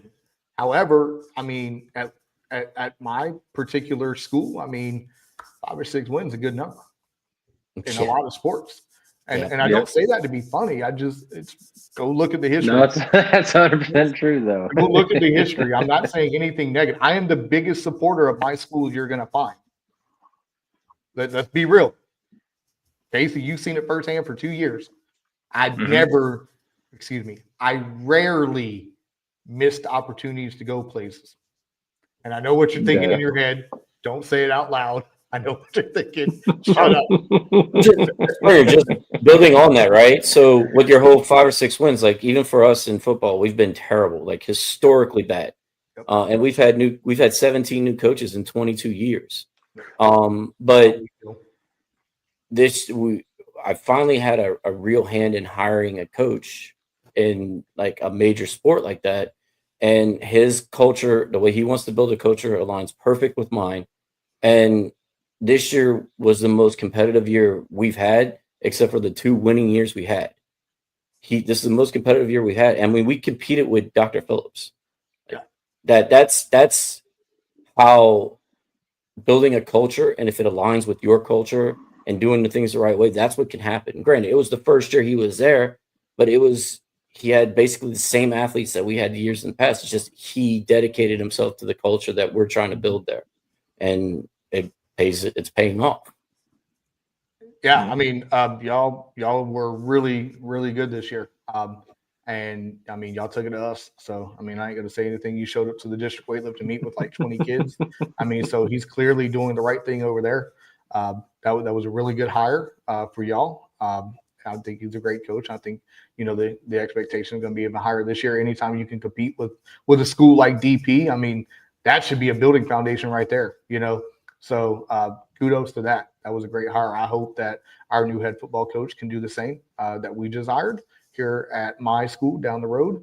And we'll see how that comes out with that. And the very last, would you rather for the day, this is from an AD's point of view.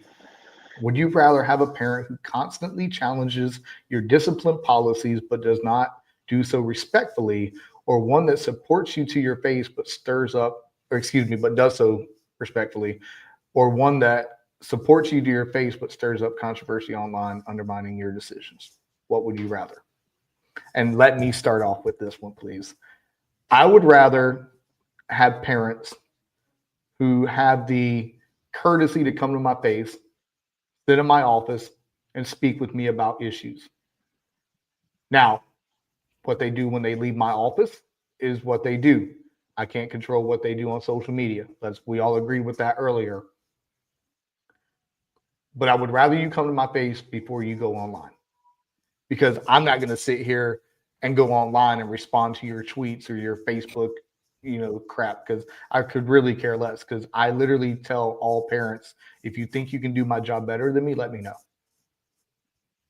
It's that easy. If you think you can do this job with the amount of work that I have to do on a daily basis, please come and apply for the job and show me you can do better than me.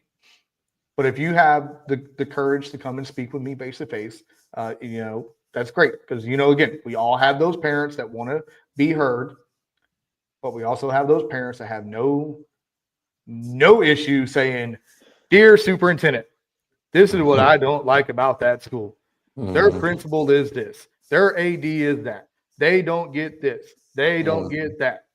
Or we have those parents that have no problem emailing the school board to get their 3 minutes of fame at the school board. "I don't like how that parent or how that AD is doing down there. I don't like that principal." It is what it is. So as long as you want to come and have a constructive conversation, and then I'll say, hey, you can either have my job, you can apply for a coaching job, or hey, if everybody's always worried about money, why don't you donate? Simple as that. Boudreaux. Yeah.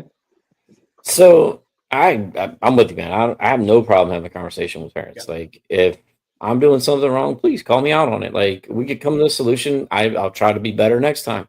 But it goes also what you said. I recently had to do a breakdown of finances in the athletic department. And if we funded an entire athletic department with the 30 teams that we have on our campus right now, at the rate that we're funding them, and we had full teams, I'm talking full varsity as far as state standards, full JV, full state standards, and then a few sports that will carry freshman teams, like your basketball, your baseball, and maybe a few sports in between there. You're looking at probably $500,000 organization easily. Oh, yeah. So, and I understand where parents have come from. My father, my daughter is number one in my life. So I'm always going to look out for my daughter. And number one. But as far as in our role as the athletic department, we've got to look after 900 athletes. We have to look after 30 coaches. Casey, he has 900 athletes on his Activate, bro. Yeah, he saw it. That's ridiculous. I saw it. I saw So it. I was just saying, we have to look out for all of it. He has more athletes than we have students in the school. Yeah. So we have to look after all of that, right? And then we have to look at everything else that goes into it. We have to look after the custodians, making sure they're cleaning up everything to make sure we're able to go the next day. If there's a game the next day, we have to make sure that admin's doing everything they're supposed to do so we can still continue to put these games on. Like showing up. Exactly. So, oops. And then you got officials. You got to make sure you have officials. You got buses. You have everything else that goes into planning this $500,000, $500,000 organization. And sometimes I think as parents, because my daughter's in gymnastics, I forget when I'm at her practice that there's 100 other kids out there running around. That coach and the person who's in charge of it all has to worry about all of them and not just my daughter. And I understand that from parents. But the thing is, I just want parents to come talk to me. Let me give you my side of the story before you go on and tell everyone in the world that I'm terrible, the school is terrible, this coach is terrible. Like, let us get our side out there. So then if you still, with whatever we say, you don't like it and you go and do it, at least we can go back home and say, hey, I tried, at least from my standpoint. So I would much rather just have that conversation. They can challenge me on anything and everything I do. I'm 41 years old. I can handle it. I got big shoulders. I've been through a lot in my life. Been to war. Trust me, I can have a conversation. It's just that beard. Yeah, I would much rather that, because if you go behind my back and put it all over the place, then you're poisoning the well. Then no one wants to come to our school. And before we kick it over to Casey real quick, let me just piggyback off that. Look, I have no problem speaking to parents about finances, especially at the corner of Pleasant Hill and Point Siena. I have no problems talking about what goes on there. And I also have no problem saying that compared to the day I walked in to now, there has been an increase of funding, exponentially increase of funding. However, when a parent's mad because a certain team can't get transportation or something, I'm like, bro, your team plays at 5:30. We can't even get a bus till 5:30. Like, what do you want me to do about that? You want me to buy a charter bus to go to Boudreaux school, and pay $500-$600? That's not a good investment of money. No. When there's other needs, like I'm not shying away from it. We have to buy a lot of football helmets. And I had a conversation with a parent, and I asked, what's more important, buying new hats for baseball when we have a whole box of them over here? Or actually, the way I worded it is, what are you not going to be allowed to walk on the field with? A baseball hat or a football helmet? Yeah. From a strict safety standpoint. And, at the end of the day, parents, they don't understand that. And I don't mind giving them the meat and potatoes, but when a parent's mad about fundraising, and then I pull up the fundraiser and I pull up their kid's name and be like, you had 0 shares. What did you do to help? Like, what do you want me to do about it? I can't do it, but that's what I like, that part. But I don't mind telling them, hey, transportation is always going to be an issue wherever you go. I mean, if your coach is scheduling games for 5:00, I mean, that's a you problem, not a me problem. I mean, if the away games are at 4:30, I mean, I can't do anything. That is the home team prerogative on when they play. Yep. So, Coach Peebles? No, I hate confrontation. I've never liked it. It's just one of those things. I don't. I got a challenge flag in here somewhere. I don't. Wait, is my desk wooden? Good. When I need to, yes, I can handle confrontation, but I'd rather not. But I'd rather have that conversation with the parent, especially if they're being respectful every day. If they're being respectful, let's do it. Let's have a conversation like grown adults. If they're being a little disrespectful or completely disrespectful, I ain't got time for that. Go away. Respectfully. But yeah, respectfully go away. With all due respect. And being the AD this year, like the assistant AD, has really opened my eyes. Like how parents treat everyone. They're coming in like, oh, why is this school got 3 buses? It's like, well, that school just opened, and the state gave them $10 million, so they're gonna do whatever they want. All right, like that must have been the innovation football game. When yeah, they're like, why do they get such nice buses? We can't even get a bus to go to. I'm like, look at the money. Look at the money, guys. OCPS has a little bit more money.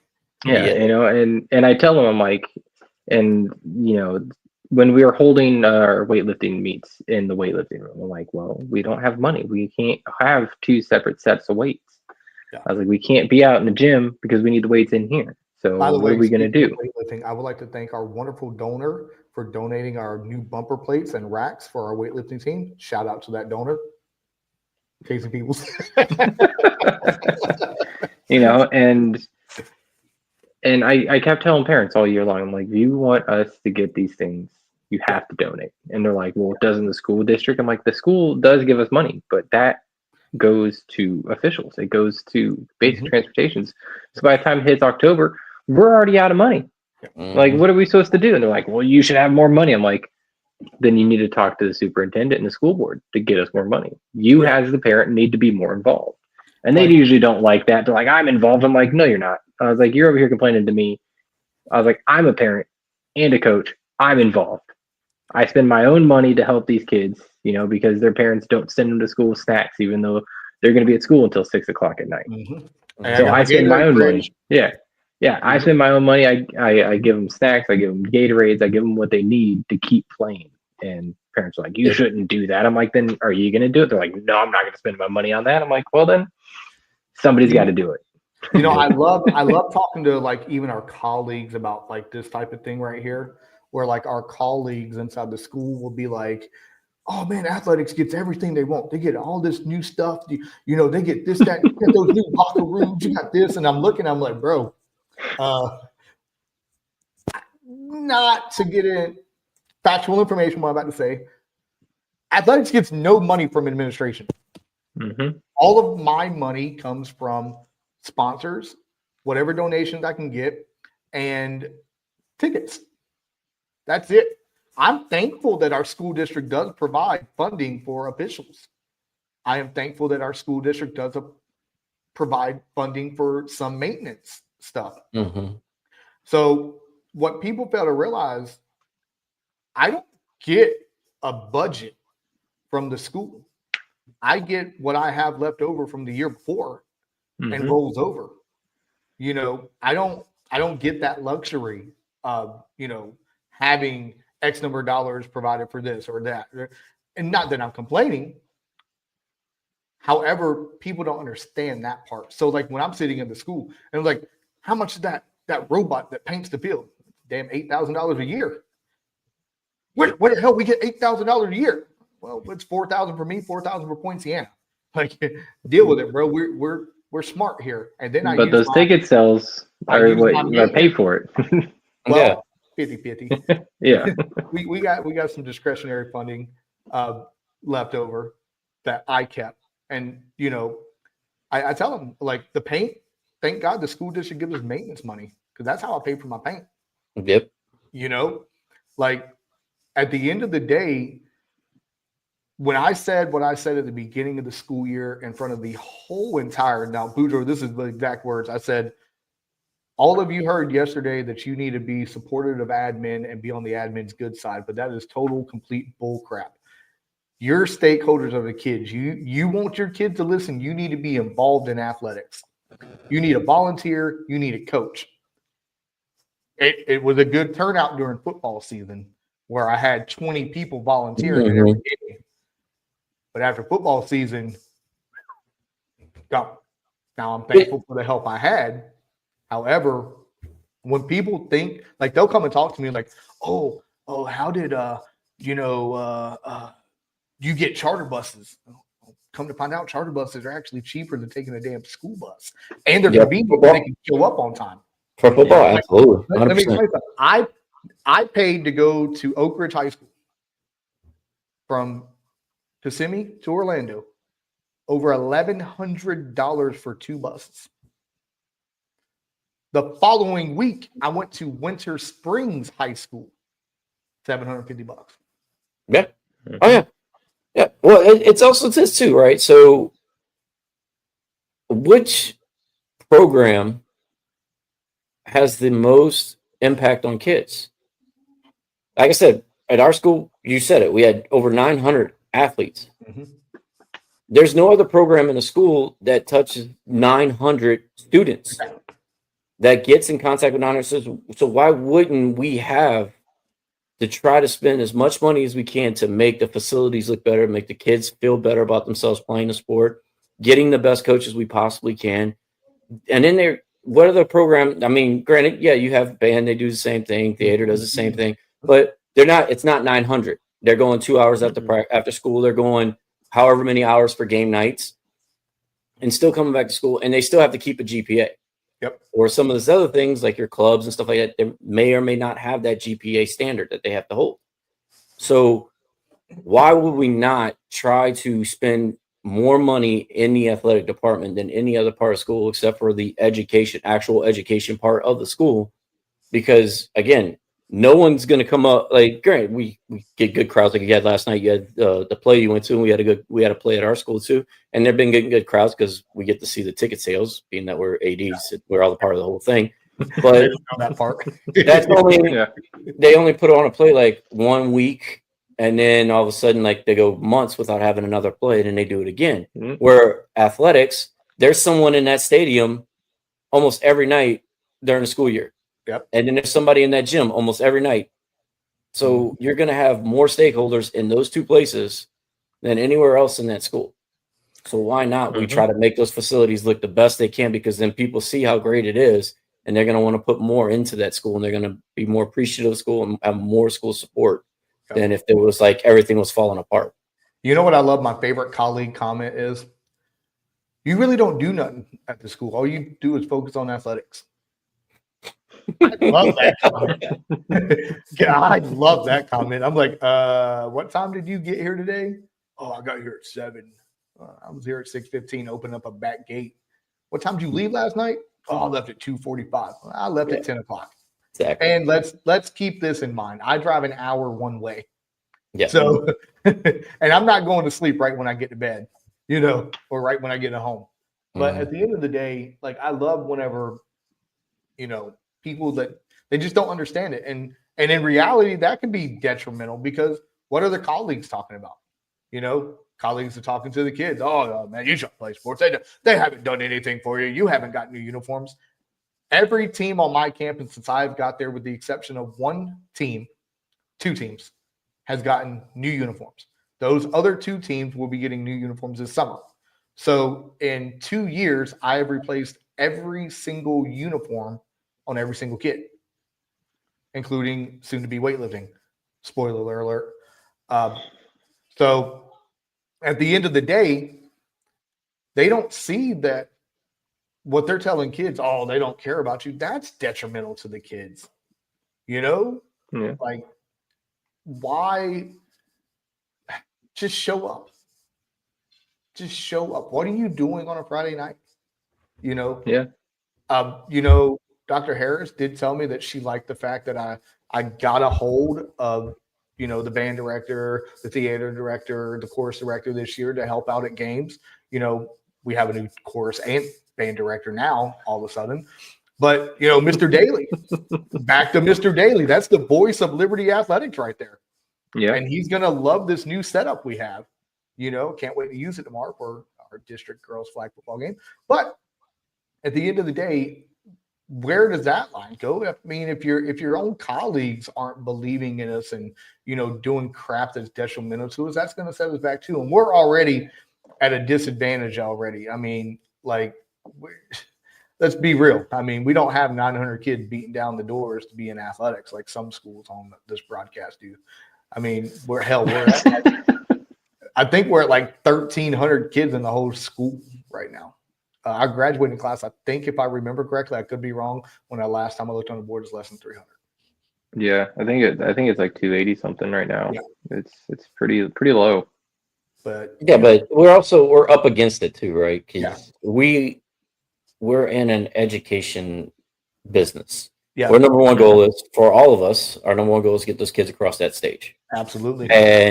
But then you also have, just not even because we're spending all this money on athletics, we have people in our profession that don't care about athletics. Yep. Feel that it serves nothing for the athletes. It takes away from them in school, and they don't see the whole picture of what athletics and being a part of a team actually accomplishes. Yeah. So, I mean, when it comes to colleagues, it's always going to be an uphill battle, because they don't see a purpose of it. Yeah. And it's kind of sad, because all these athletes, they're required to maintain the same standards. They have to have that 2.0. That 2.0 basically guarantees them walking across that stage to where they actually graduate. But a lot of the other colleagues don't see that. They're like, oh no, these kids are just tired. They don't pay attention in school. They're reviewing plays when they should be learning history. It's like, make your coursework more entertaining. Yeah. I was a math teacher. I taught algebra and geometry. You know how hard it is to get these kids to want to learn that? It's damn near Geometry, you could impossible. use sports for that, though. You know, And the- I did. I you use know, angles. how they I fall. talk about how it involves real life, you know, how you're going to use it. Because that's the biggest question is, How when am I big going to is use a this in softball life? field? Yeah. And I'm like, all right. So I always bring it back. And I take it to athletics for the athletes. I take it to, you know, the people that I think might be in the trades. I take it to them. And it's just, not everyone does that. All the educators that I've met are just solely focused on them. They're me guys. They're not team players. Yeah. Right. Semper I, screw the other guy. That's what I like to say. Hey, Coach Peebles, we appreciate you coming on. We appreciate Thank all you for your having me. insight you had. Any last words before we let you go and before we kick the show out? I really appreciate the invite. Thank you for having me on. You know, maybe I'll do it again in a little while. Maybe we'll send you a care package and make you do it again. Maybe we'll have to send you. Yeah, I can wear a hat like you guys. You know, them bitches are clean, bro. Yeah. They clean. Shout out to the Pineapple Warehouse for doing that. If you want any product, please contact them. Hey, you know, next week is tomorrow, Boudreaux. We're gonna go ahead and start thinking about what starts tomorrow. WrestleMania week, baby. Yeah. Let's go. Hey, next week we are gonna do a special WrestleMania edition of Hanging with the Chads, and it is going to be awesome. Hey, we appreciate all your support. We appreciate all your love. We appreciate you all liking our TikTok that got us up to 32.6 thousand views and almost 1,000 likes. Casey, make sure you follow us on TikTok too. Hey, at the end of the day, I'm Chad Springer. This is the greatest tag team partner in the world, Boudreaux, our special guest, Peebles. Hey, Boudreaux, how are we going to end the show? Be better. Be better. We love you. We thank you and have a wonderful day.